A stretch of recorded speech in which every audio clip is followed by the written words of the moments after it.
good evening. Our talk today, European Banks and Environmental Protection in the 1970s and 1990s, Insights from Archival Research by Jacopo Cellini from DUI, Europe's best-looking university, if not academically best yet. But Jacopo is a research fellow there, as well as a visiting professor in the University of Rome, Tor Vergata. And his research focuses on the history of European integration with a particular attention to economic and financial actors in the early stages of European environmental policy. So, without further ado, Jacopo, please. Okay, thanks, Henry, and thank you also for the organizers, either here in the room or anywhere else, for inviting me to Vienna. It's a great opportunity, my first time here at CEU, so thanks a lot for that. There are some links between CEU and EY, as I understand. One of these is Professor Alexander Etkind, who kindly invited me here, and I'm actually been working at the UI for 7 years now, specializing in the history of European integration, and I'm here to present this little research that I've been developing over the past 3 or 4 years together with colleagues from the history department, in particular Emmanuel Mourlon-Drouol and Corinna Unger. And I'm also working more specifically at the historical archives of the European Union in Florence, which are part of the UI and collect and preserve archives of European institutions and of actors who have been involved in European integration. So in my research, I will also be focusing in particular on historical sources and the job of an historian who does research on this very interesting and recent period of our history.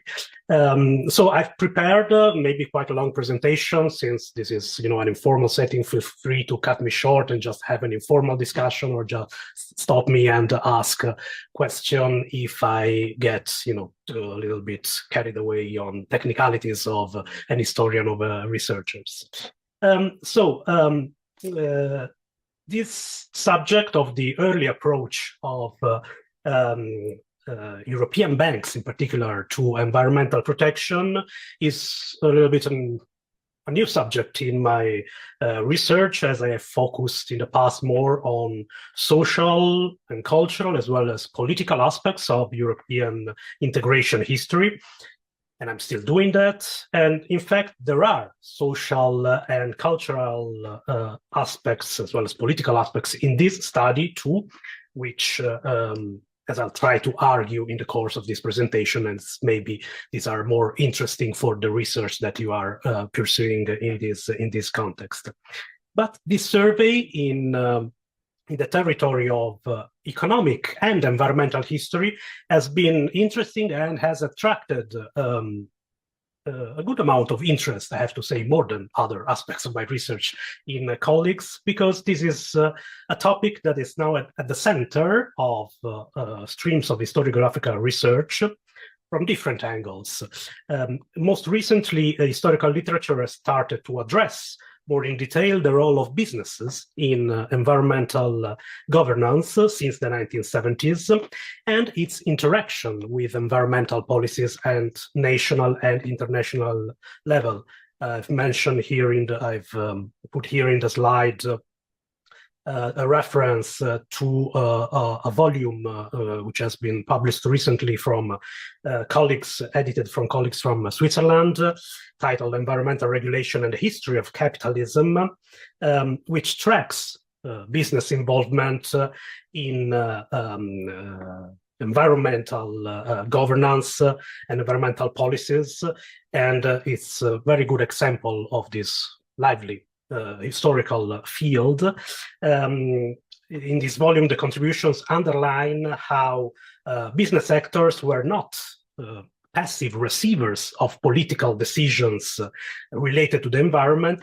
On the contrary, they contributed to shape the new course of environmental policies, especially since the 1980s at global level, in the context of a broader shift from the regulatory approaches of the early 1970s to the employment of economic and financial incentives to facilitate a business turn to environmentally sustainable investments. This is a crucial point, and I'll come back to it later. Now, while the agency of businesses has been and is currently being studied, the role of the banking sector in this field is definitely more marginal in historical research. There are quite a few publications in the fields of global governance, business studies, or political economy. But the historical aspect of how financial actors became interested in this, environmental field as a field for investments, or more generally as something that was related to their operations, is something that is not really studied from an historical perspective. The fact is, when I started the research, it was quite clear that today, in our day and age, financial institutions insist on a narrative that underscores the green benefits, so to say, of their financial strategy. This is pretty evident in media campaigns from banks or insurances, and it's can be frequently associated from a critical point of view with the practice of greenwashing. But as an historian, I asked, how did this happen? Where did this originate? And ideally, why did this happen? So to answer this question, I limited the scope of my inquiry because the world of financial institutions is large. It comprises not only banks, but insurances, insurance sectors, investment funds. So it is, quite a large field. I chose to focus on the banking sector, and in particular, I started with an atypical investment bank, that is the European Investment Bank, which is also a European institution.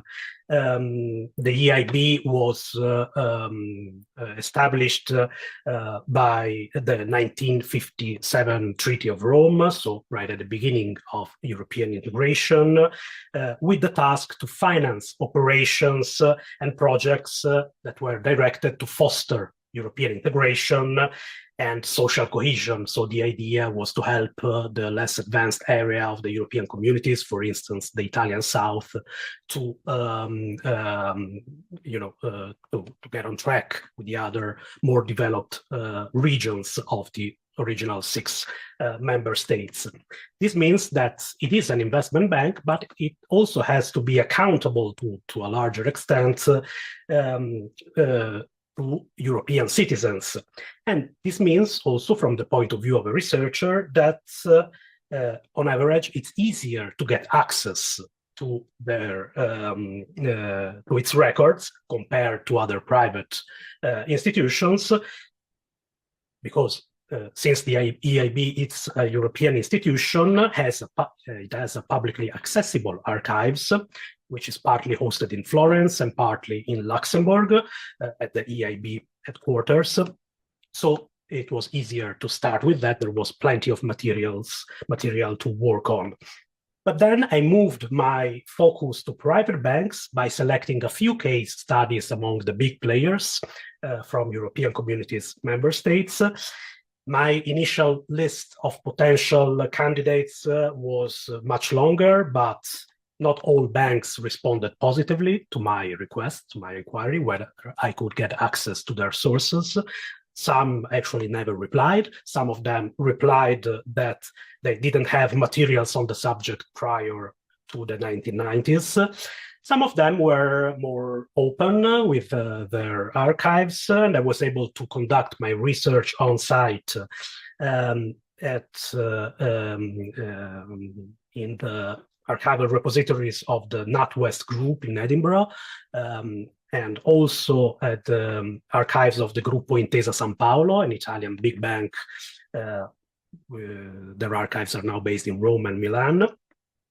And then I collected digital documents from Barclays, which is a big bank from Manchester, UK, and the HSBC. Actually, the British banks were open and even proactive in some cases, because they were, as we'll see, some of the pioneers of these environmental investments. So they wanted maybe also to show off the records to researchers. And I also had some documents from German banks, the Deutsche Bank and the Commerzbank. And finally, I looked into the files of European institutions, especially the European Commission in Florence and in Brussels. So this overview is just to say that this is a pilot project. It's not a comprehensive research by any means. And as such, it doesn't allow for broad generalizations. But all the same, there are some interesting threads that come out of these archival investigations. So first, an early interest of the banks towards the environment, I have to say, to the new concept of the environment, dates back to the late 1960s and especially the early 1970s, when this notion started to circulate in the public debate, framing in a new way the relations between human and nature, and in particular on the impact of human actions on the planet. You're more expert than me in this sense, but it's when this debate becomes more present internationally that also institutions and private actors started to get interested in that. And the EIB in particular financed the first projects explicitly dedicated to environmental protection in 1973. Practically, they concerned water purification or installation of anti-pollution equipment in industrial sites. In fact, at the time, in the early 1970s, pollution was by far the main issue that concerned institutions and citizens, and was most frequently associated with environmental protection. And in fact, pollution was at the center of the first initiative of the European communities in the field of environmental policy, which is this Environmental Action Plan, issued also in 1973. This plan outlined the principle which then would characterize the European environmental policy in later decades, the so-called the polluter pays principle, which introduced this idea that polluters are responsible for the damage that they cause and are liable for compensation. So this was directed in particular to industry that had to consider pollution from then on in their economic activities. And the EIB was explicitly mandated with the task to finance projects that included this dimension of environmental protection right from the start. So it financed industries to help modernize their equipment so that they wouldn't risk, to incur in damages to the environment. And this will be also important later on in this story.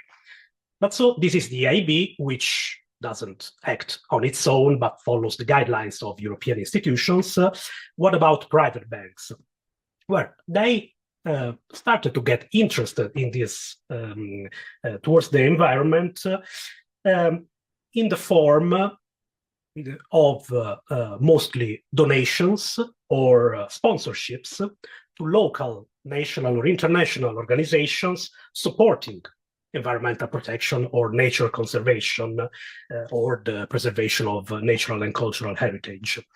For instance, already in the early 1960s, one of the Italian banks, later merged into the Intesa San Paolo Group, the Banca Commerciale Italiana, donated a consistent amount of money to one of the first association founded in Italy to protect the country's cultural and natural heritage, Italia Nostra.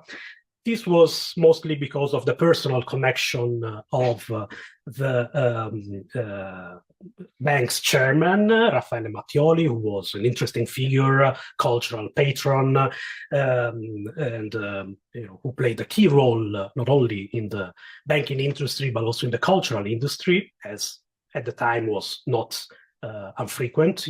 These figures of bankers or industrialists were also interested in, at least alert to this new issue of environmental protection.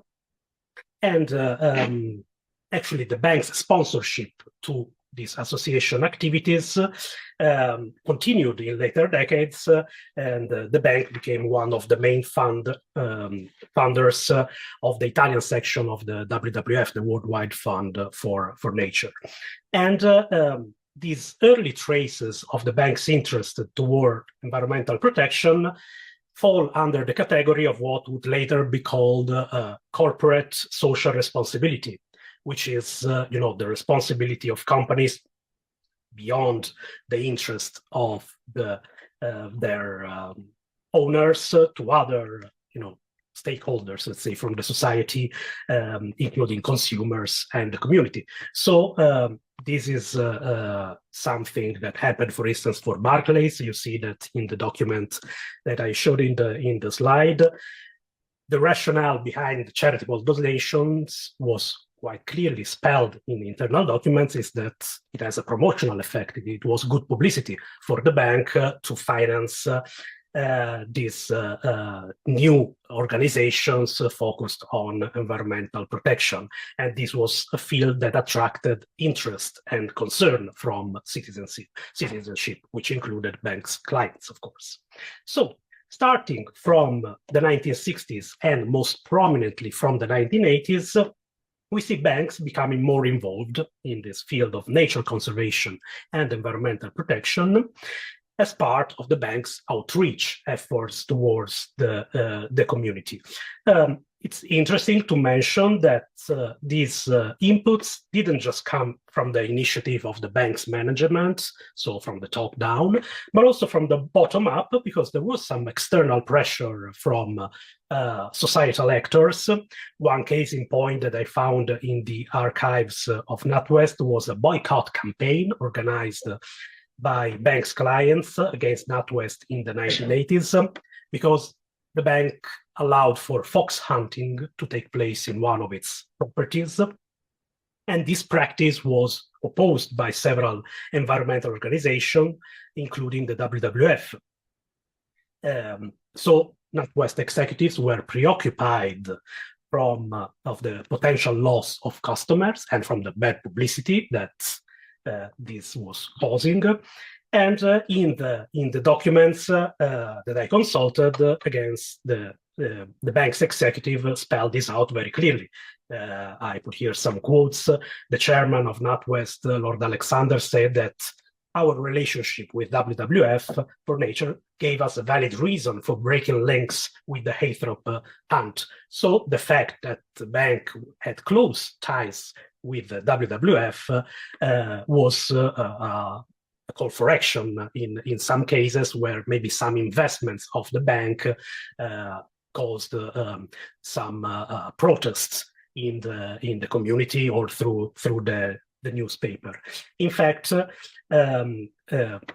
this cooperation between the bank and the WWF, which also you see in this nice poster here, is interesting because points to the influence of social actors on the bank's strategies, but maybe also vice versa, one could argue, because these environmental organizations also had these close ties with the banking industry, which in some cases also caused protests from their members.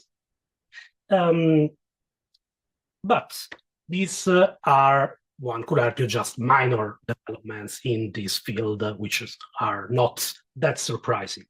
The key turning point in this story comes in the late 1980s, early 1990s, when a new approach towards the environment took shape and ultimately became mainstream at international and European level. The key word here was sustainable development. So the concept of sustainable development was defined in the context of the United Nations by this World Commission on Environment and Development that was established by the UN in 1983. This commission produced this Brundtland report after the name of its chairwoman, Gro Harlem Brundtland, issued in 1987 entitled Our Common Future. From then on, the concept of sustainable development that was defined as development which meets the needs of the present without compromising the abilities of future generations to meet their own needs, their broad definition, was very influential. It was popularized in 1992 by the important UN conference in Rio, the so-called Earth Summit. And one of the keys to its success of this formula was actually the involvement of economic and financial actors, business in particular, in more generally in the path towards sustainability and in the actual implementation and conceptualization of this formula. Businesses were involved also in the UN Commission. Maurice Strong was an industrialist who was also chairing the Rio conference, and it has been widely demonstrated also from recent historical articles that businesses were involved right away in the development of this concept. And the conceptualization of sustainable development, and later on also environmental sustainability, had the effect of shifting the discourse on the environment from a focus on pollution or nature conservation to a more complex dynamic, including, crucially, the possibility of reconciling environmental protection with economic growth. So that economy and ecology could go hand in hand, could be, that were not in opposition to each other. And this was a profound shift away, for instance, from the alternative visions of the 1970s, when the debate was shaped, for instance, by the concept of the limits to growth, the facts that there were planetary limits to the never-ending growth, economic growth, that was the trademark of global capitalism. Not surprisingly, businesses were very interested in this paradigm shift. They liked the idea of sustainable development because it didn't focus primarily on the damage that industries and economic growth was inflicting to the environment and on businesses' responsibility in preventing or remedying environmental damage, like the polluter pays principle that I was mentioning earlier, but on the help and on the proactive role that economic and financial actors could play in creating a more sustainable world. And the idea was also very well liked by European institutions. The European Union officially adopted the goal of sustainable development as a community policy in 1992. This was when it was embedded in the Treaty of Maastricht, which was the most famous and influential revisions of the treaties of Rome. And in 1993, the new Environmental Action Plan fully embraced this new, course of action. So, if we look at the reaction of the banks to this change of climate, so to speak, we also see a full engagement of the banks with this new orientation. The first example is the EIB, which on the input of Commission policy substantially expanded its investments in the environmental field. The bank financed a wide array of projects concerning not only pollution control, like it was in the past, but also erosion and flood control, urban and industrial waste processing, enhancement of the urban environment, protection of cultural heritage. So it was a much broader definition of environmental investments. And actually, the bank also issued what was called an environmental policy statement, which fully embraced the concept of sustainable development and highlighted a political commitment of the institution towards an issue that was becoming a high priority for its stakeholders, that is, the member states of the European Union. We are here in the early to mid 1990s. And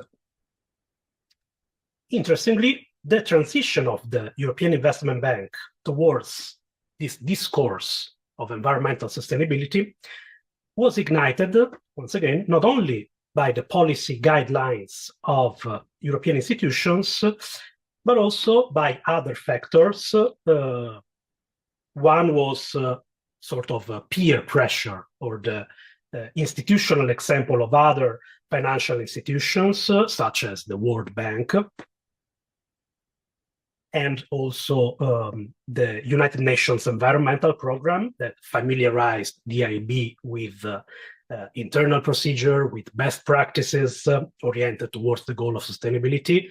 This is important. So there is a network of these financial institutions when they, learn from each other and they get on the same page, and they are all on board with this new concept of environmental sustainability.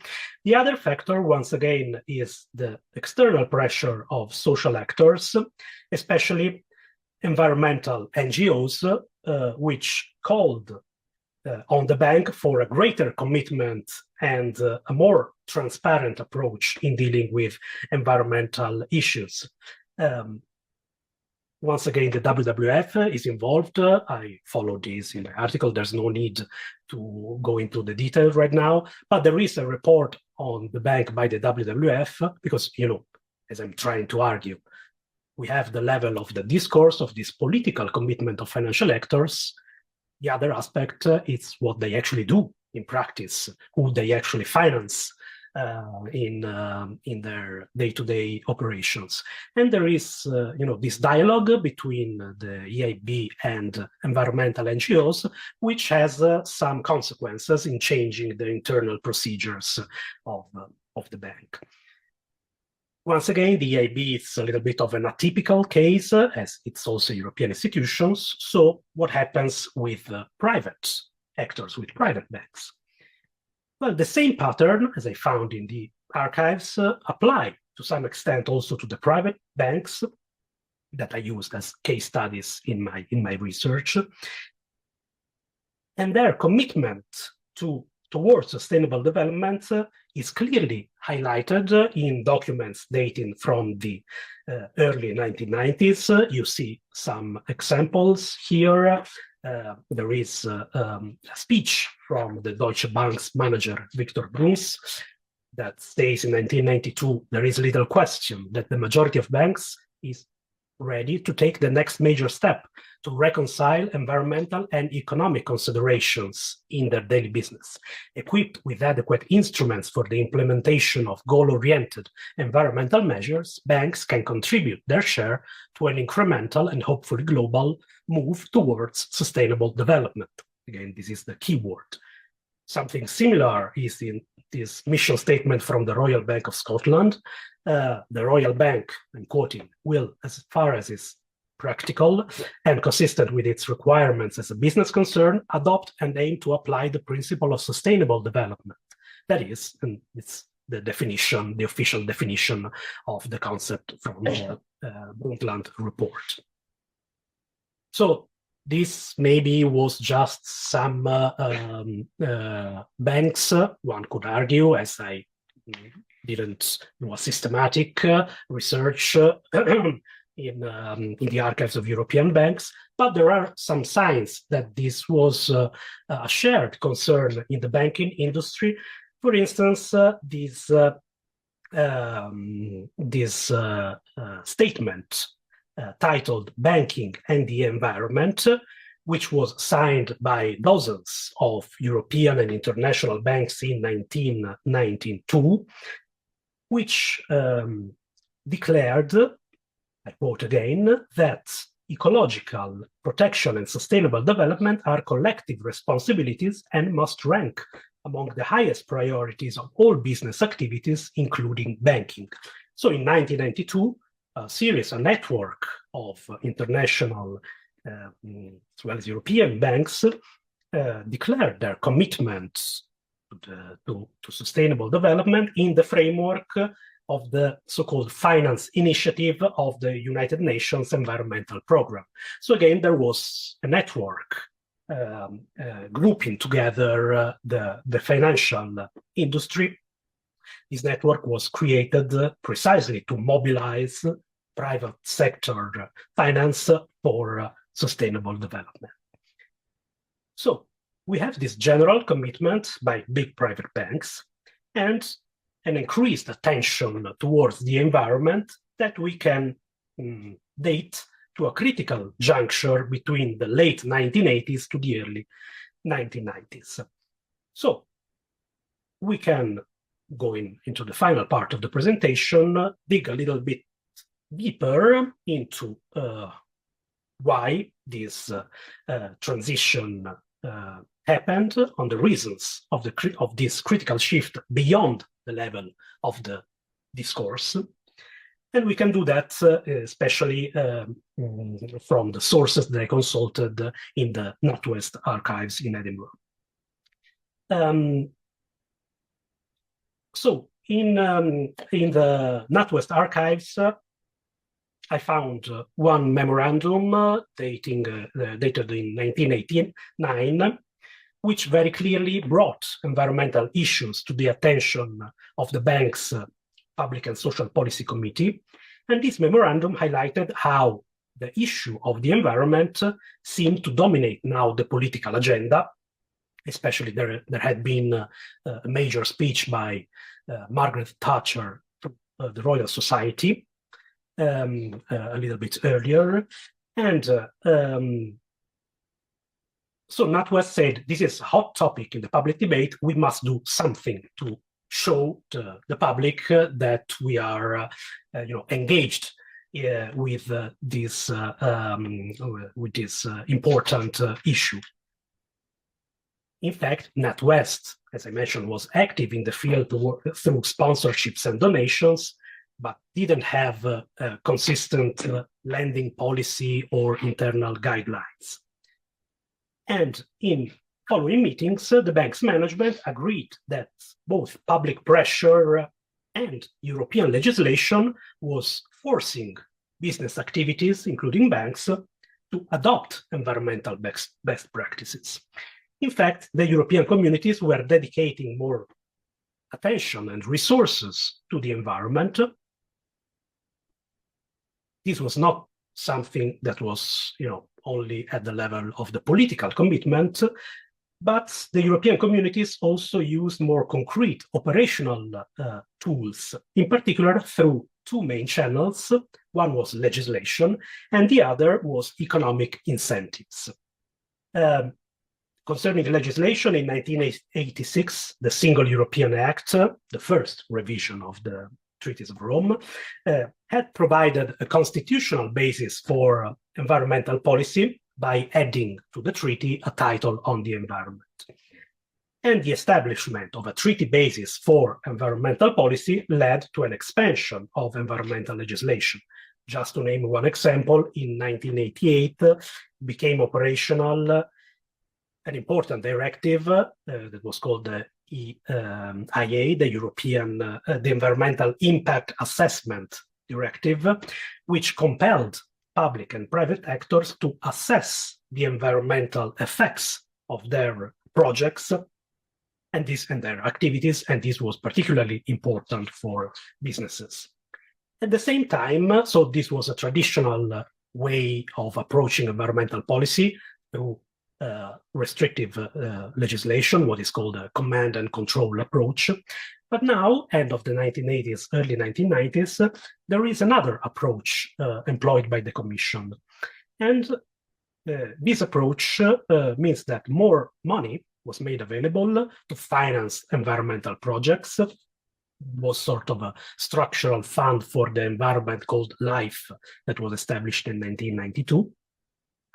And this was consistent with this idea of incentivizing business to adopt environmental measures for economic reasons rather than to avoid restrictive regulation and legislation.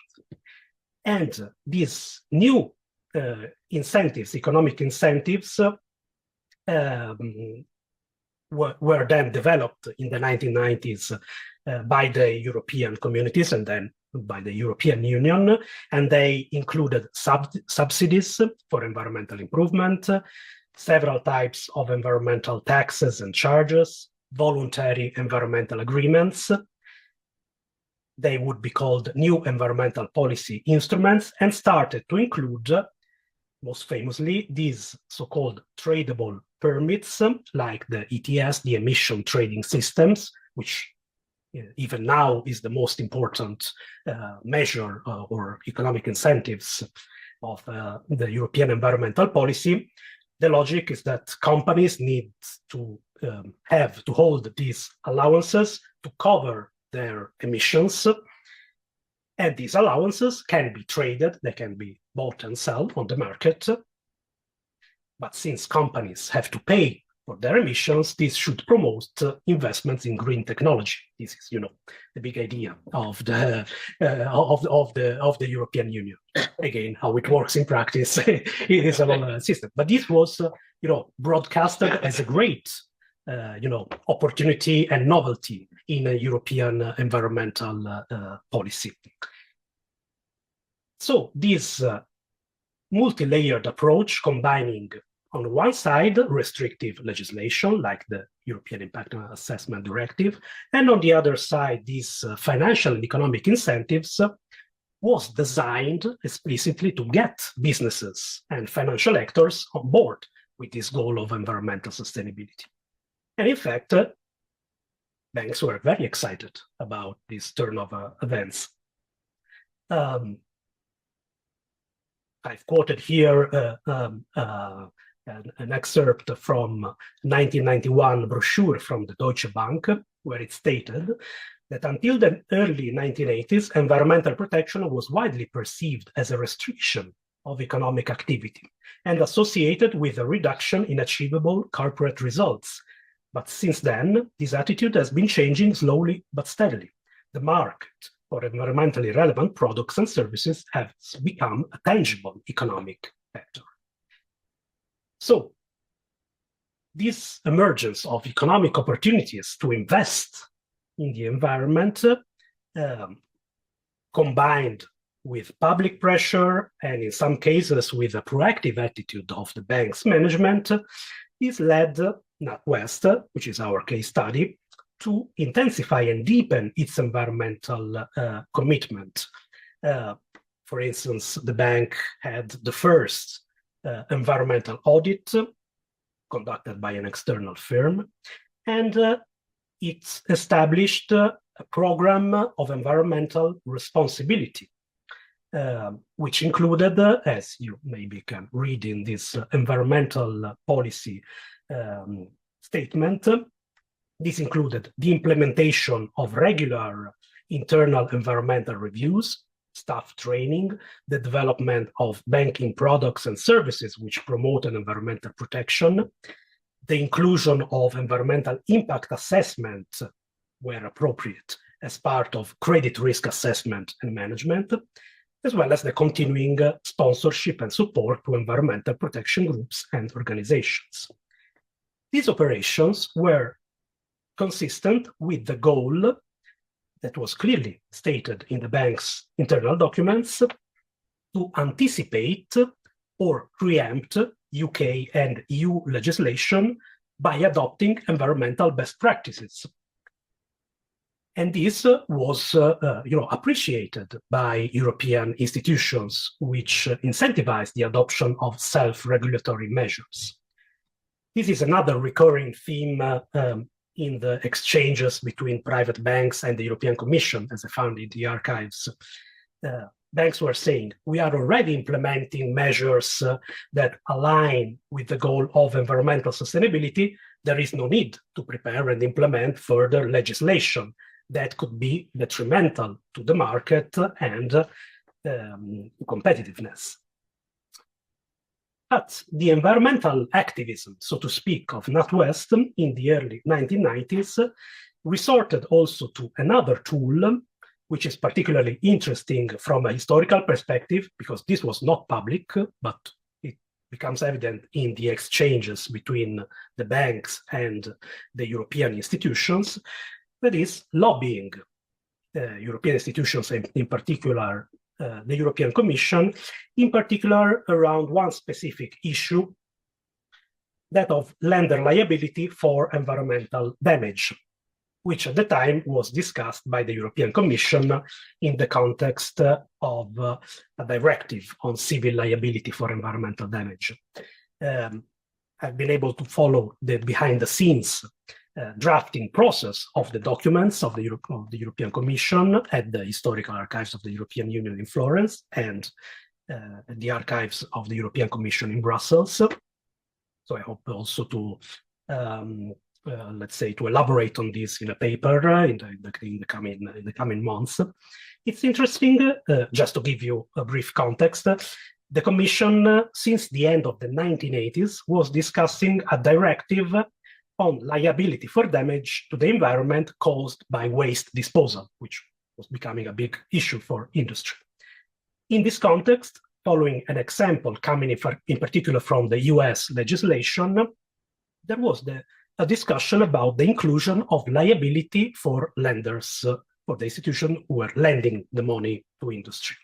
The argument was that lenders were in a position to influence business activities and should, therefore, be held responsible in case of environmental damage, in particular in the cases that the industry couldn't pay, maybe because the damage was too big, so who had the money? The insurers or the banks. So this was a sort of extension of the polluter pays principle to lenders, which means to financial actors like banks, investment funds, or insurances. And this possibility was vocally contested by banks. Again, just a few examples. Here, I quote from a NatWest internal memorandum. They were saying in January 1992 that although banks and insurers are clearly able to help influence or encourage their customers to improve their environmental performance, it is not their role to act as either environmental police or to run another's business. They were arguing that in the absence of an exemption for the lenders, that the impact of this new provision on the financial service industry appears enormous. So they argued that the implementation of damaging provisions, such as lender environmental liability, would negatively impact on the bank's ability to contribute to the transition towards sustainable development. This was an argument on the bank industry side. So the bank's interests, the bank's economic and financial interests, from their point of view, were connected to the broader effort of the EU to lead the way towards environmental sustainability. NatWest management didn't just express this view in internal documents and discussions, but also in public occasions where they could share their concerns directly to representatives of European institutions. I found these references to a conference on European business and the environment held in Brussels in November 1992 and organized by the UK Council Presidency and the European Commission. There were representatives from European business associations, business companies, financial institutions, including Shell, Ford, IBM, Coca-Cola, so the big industries, the big banks were all there. And banks managers expressed very clearly the claim that lenders should be excluded from this environmental liability in this discussion on this new directive in any forthcoming legislation, so that financial institutions could be enabled, I quote from the intervention of NatWest manager Derek Wellness, to assist in the promotion of environmental protection policy, while at the same time being relieved from direct liability. Again, there was this connection from protecting the interest of the banks and helping this policy goal of the European Union. This position was not, just portrayed by NatWest or Deutsche Bank, these big banks, but it was shared in the banking community, as proved by some documents that I found in the Commission's archives, where there is a thick file of opinions. That when the Commission's is developing legislation in the forms of regulations or directive, it's practice that they ask for opinions from interested parties. And in this case, they asked for opinion on this green paper on remedying environmental damage that was issued by the Commission in September 1993. This green paper was part of this broader debate started by the directive that I was mentioning earlier. One of these opinions, one of the actors that sent to the Commission its opinion, was the network that was grouping private banks at the European level, the European Banking Federation. You can see the document here in the slide. And again, the last quote. The European Banking Federation states that banks are clearly in favor of environmental protection and are always prepared to collaborate to this end. They have no wish, however, in any way to become watchdogs for the activities of their customers, which would be contrary to the principle of non-intervention by the banker. They do not wish either to police compliance by their customers with the various existing environmental protection rules. Finally, banks should not incur liability where they have extended credit to industries which risk being more harmful to the environment than others. So there is a clear and coordinated effort by the banking industry to lobby European institutions in order to avoid the implementations of provisions that would damage their interests, while at the same time restating their approval and support for the broader goal outlined by European institutions. That is, achieving environmental protection without compromising economic growth. Now, without following in detail the negotiations, I can mention that the bank's efforts were successful, at least on the short to medium term, because no provision was implemented. This was a very long discussion, which ended in the very important 2004 Environmental Liability Directive, which after more than 15 years of discussions finally provided for a comprehensive set of provisions on the prevention and remedying of environmental damage.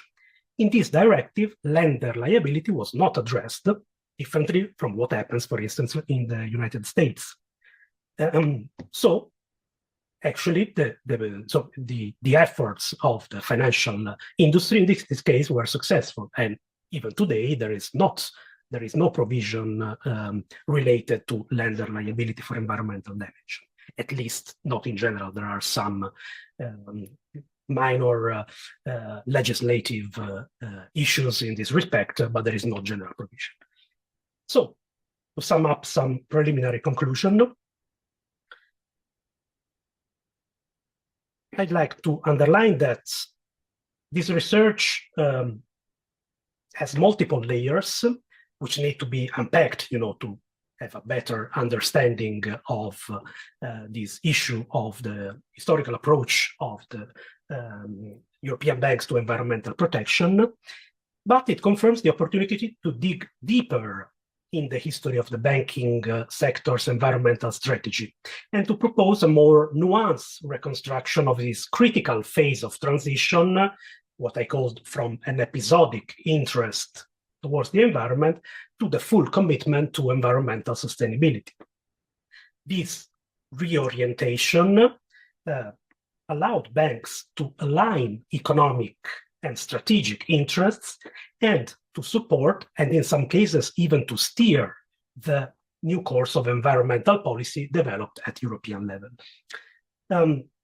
I put a special emphasis in this context on the interplay between institutional and non-institutional actors in framing a new discourse on the environment. Again, this transition revisited a critical approach, which was quite mainstream in the 1970s, critical approach to the actions of economic and financial actors and their impact on the environment, and created a new political and cultural space where economic growth and environmental protection could be reconciled. I think that this is a very important origin story for many of the economic and political dynamics that we see at play today. And this could also help to reframe journalistic level of greenwashing to take into account what we would call as a gap between the discourse and its implementation. I've not focused on this, but I can follow on this later on. There are many discrepancies looking into the dossier or in the bank's archives between the claim of a compliance to environmental standards and the protocol that the banks followed in their day-to-day operations. So future research would need to corroborate or question these findings. By extending the number of case studies, this would be very important beyond the position of the most proactive banks like NatWest or Deutsche Bank. This is not easy, as I was mentioning in the beginning, because the archives of private banks are not publicly accessible. More generally, and I will close on this, I think that we would need to tackle not only these methodological issues, but, as I try to argue, the conceptual framework that we want to use when we address the agency of financial actors in the age of climate change. I think that a good starting point is the same concept of sustainable development, which was a broad platform that could be used to pursue very different goals, including the bank's specific interests. A certain looseness of the concept allowed for its translation in very different practices according to the specific needs of the various actors, institutional and non-institutional, who embraced this notion. So there is plenty of ground to cover. Sorry if I've been long in the presentation. Thank you very much for your attention. Thank you.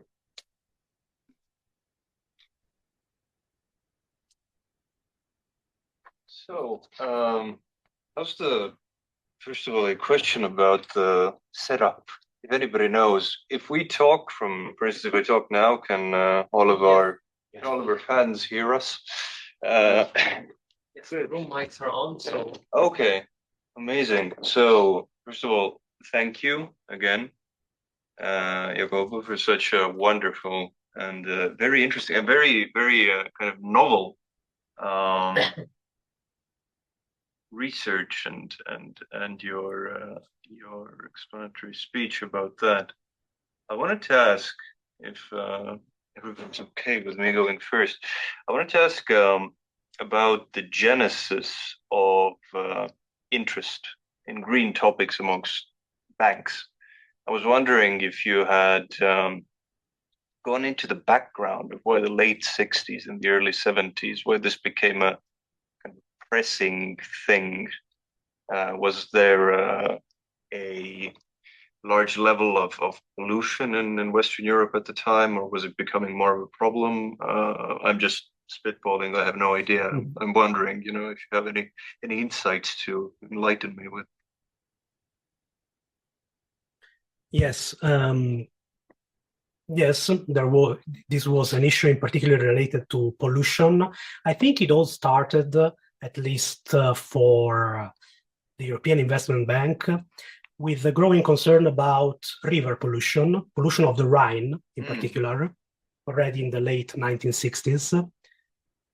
You know that the Rhine could be described as the European river par excellence, so it was like a transboundary issues that concerned, in particular, French media and German media, and was framed as a European issue. This, growing pollution of the river, and so the European Investment Bank started to finance, in particular, projects that aimed at reducing pollution in water pollution in particular, and also atmospheric pollution. This was also something that was becoming, there was this acid rain problem, especially in the UK. So lots, after the big boom of the European industrial complex in the 1950s, this was starting to become an issue.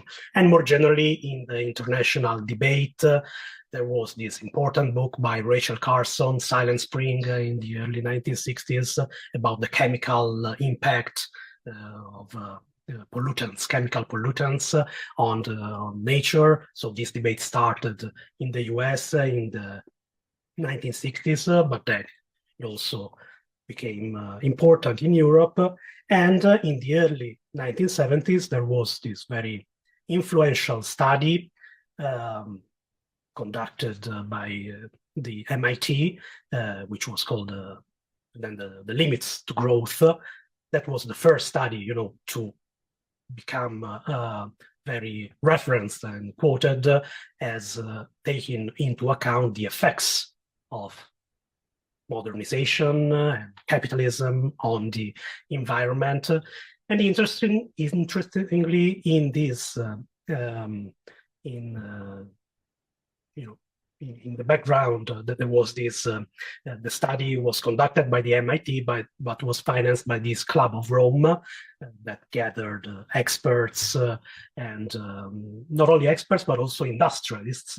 Like there was an Italian industrialist that was very influential in promoting this study. So also from the industry business, there were some actors who were saying, okay, pollution is becoming a real problem and we need to change our features, otherwise, there's going to be. So in the 1970s, this is becoming a big problem for, a big concern for industries and from banks, and that's why, they are trying to address the issue.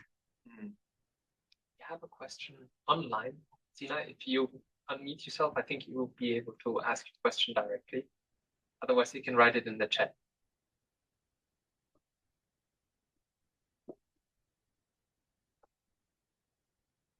Technology. Maybe you can write it in the chat. Meanwhile, I was actually wondering, and thank you, Jacopo, for doing this really interesting presentation from a point of view of someone who is not really far from expert on these topics or knowledgeable, but coming from an IR perspective, because that's my kind of main discipline. I was wondering if you could tell, just by looking at the archival data, how much this relationship between the banking industry and EU's environmental policy has developed as a result of intrinsic needs of the Union, so internal matter of the Union or the European Economic Community before that, and how much is the reaction of actually international trends or global trends? I mean, you mentioned a couple of times that certain references to beyond European fora, beyond European actors who kind of influence the debate in one way or another. So I was kind of thinking, Yeah, for sure. At the beginning, it was more of a reception of debates and policies that were developed at global, basically international level, especially in the UN context. So, for instance, the communities were latecomer to the issue of environmental protection. Some argue that later they became more a front runner in the 1990s, but in the beginning they were quite plainly receiving, these new policy orientations that were developed in particular in the context of the United Nations Environmental Program. In the US, there was a big debate. For instance, the World Bank was one of the first major multilateral financial institutions to get into these topics, because of course the problem was that these banks were financing operations that were damaging the environment very much, especially the development banks, which had projects beyond the Western world, in particular in newly decolonized countries, and they were financing projects that then caused great damage to the environment. So there was a vocal opposition from several groups and organizations, as well as from those countries as well. And so the banks were receiving pressure for financing these big projects on the international side. And so this international trend, there was this network under the UN framework that was very important in developing this new context. There was this important conference in Stockholm in 1972, which broadcasted these new positions on the environment. This was an the first Earth Summit. So this was pretty much an international issue that became a European concern. Later on, it was more of an exchange between different actors. But again, as I think it's the case for environmental policy, there is a strong international dimension. Even there were in Europe some national legislation that were more advanced than others. For instance, in the UK, it was one of the first member states to develop an environmental policy. And so there was also an internal dynamic between member states and the Commission. Of course, the more advanced countries didn't want lower environmental standards, so there was lots of negotiations among that. So there are different levels at play, but in the beginning, the European Union received these more international debates for sure. So the question Yes. coming from online is, what role will carbon pricing play in banking operations? This is a technical question, so maybe more for experts, not financial experts. I'm sure that banks have this double nature. Banks are businesses in and on themselves, sometimes big businesses, as they have operations in several countries. So actually, one level of this interest of banks towards the environment is because they are businesses, and sometimes they are asked to reduce their impact on the environment. So this is one framework in which they are concerned about new rules of environmental policy, new regulations. And the other level is that they finance operations that have impact on the environment. So in this sense, they might be interested in the international market, for instance, of the ETS and carbon pricing. More than that, I wouldn't say, because I'm not a banking expert in and of itself. Please go. Yes, my first question would be, you talked a little bit also about the history of CSR reporting, and especially that sustainability aspect. But my question would be, if you cannot see in the archival research that before sustainability became a major topic, there was not a different form of social responsibility for, let's say, it might be for a local or for banks in Italy that tried to support Italy in a way before it went all the way to sustainability reporting. Is there such thing? Yes, as I mentioned, there are some instances in the field of environment, because social responsibility goes, it's broader. But in the beginning, this was consistent as how the debate on the environment was framed, but was more on nature conservation, so the protection, I don't know, of environmental sites in Italy or anywhere else, or for instance, organization that were promoting, I don't know, conservation of local wildlife, or save some animal species from extinction.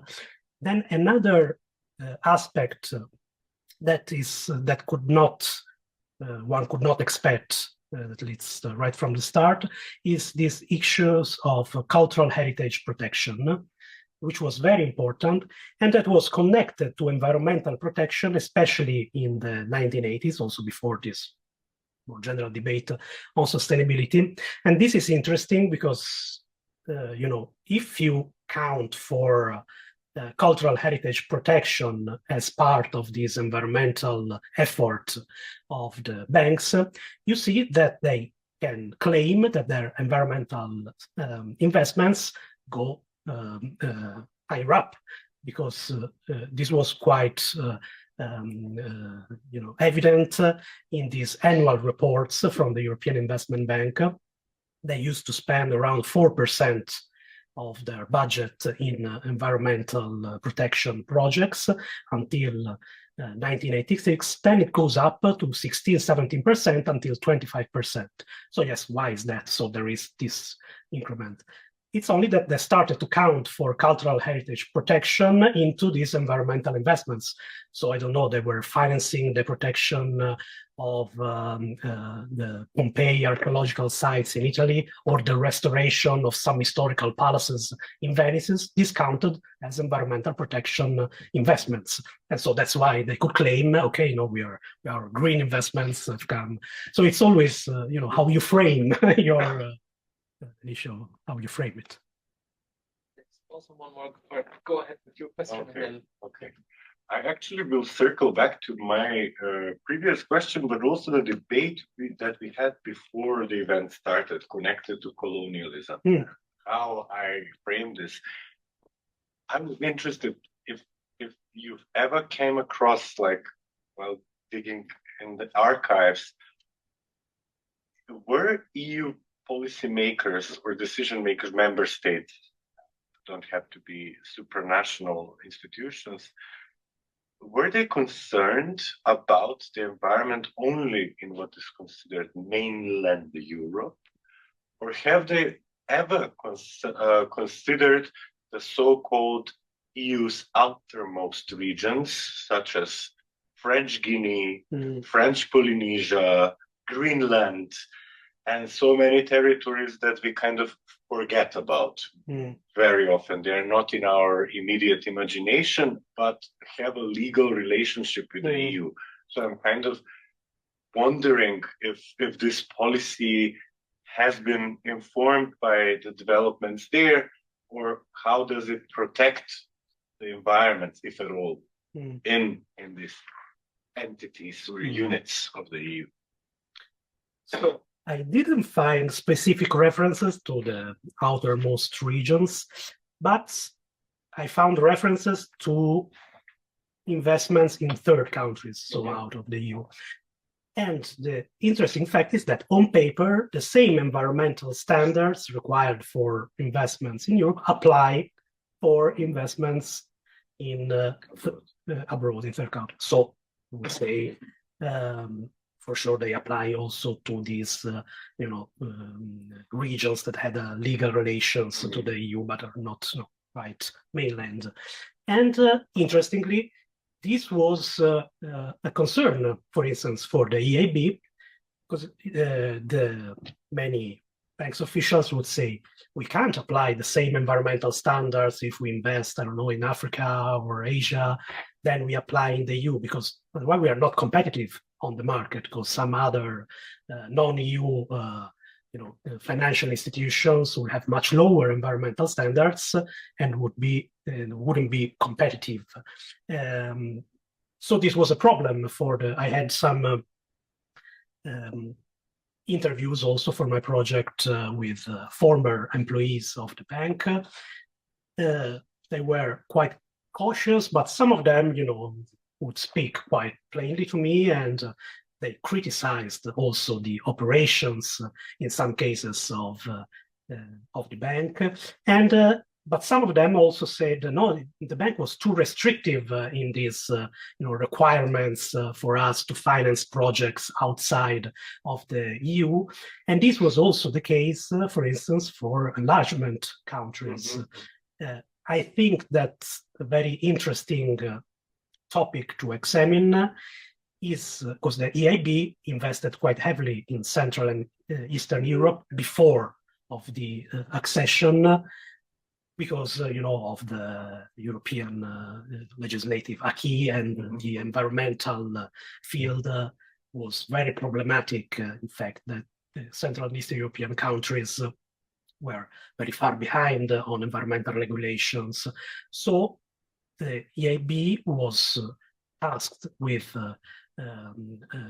helping industries to modernize their equipment, for instance, and so there is, I think, that is a very important factor to take into account in future research. So I just read from Sinai. Thank you for your presentation. As you said in your presentation, it's clear to me that some environmentally harmful industries are still among the most profitable clients for banks. So can we now say that the bank's environmental efforts are truly impactful, or mainly reputational management? Yeah, this is the big question. It's not easy to answer, because one would need, to resort also to other tools. I made a qualitative, research, so it's not, I didn't get into the data or quantitative measurements of banks' investments. First of all, there is a problem of definition. What is a green investment or investment in the environmental protection field? I think that the reputational aspect is very important. I wouldn't say that it's the only lens through which to look to the impact of banks in environmental policy, because actually many projects financed by these big banks helped reduce the impact of pollution of some industries, help to some sort of environmental protection projects, also big ones, financed also by member states or by big players in the financial industries. But what I would point to as an important factor to investigate is that sometimes, when I was looking, I could do that in particular for the European Investment Bank. So I was looking into the dossier they did when they wanted to decide whether to finance a project or not. They first had an assessment of the economic viability of the investment, also more broadly about the impact on the community, on the social responsibility that the European Investment Bank had to account for in their investments, and also for the environmental impact of their projects. And they were claiming on paper that each project since the 1980s that they were they were deciding on, it had an environmental impact assessment. So that would be, a big effort from the part of the bank, because this means that you want to finance the change of anti-pollution filters in Austria. So you need to go there to see what they had before, whether they actually comply to environmental regulation, what they need to do to improve that. So it means a big effort in terms of human resources and of economic resources. So I went to see into the dossier if this impact assessment was done or not. And in most cases, it hadn't been done. It was just that this project complied with national and European legislation and regulation. So they say, okay, this is within the law, basically, and so it can be financed. But they didn't do an economic analysis, a cost-benefit analysis of the environmental impact. And so they were saying one thing, but in practice, it was very rare that they actually implemented this.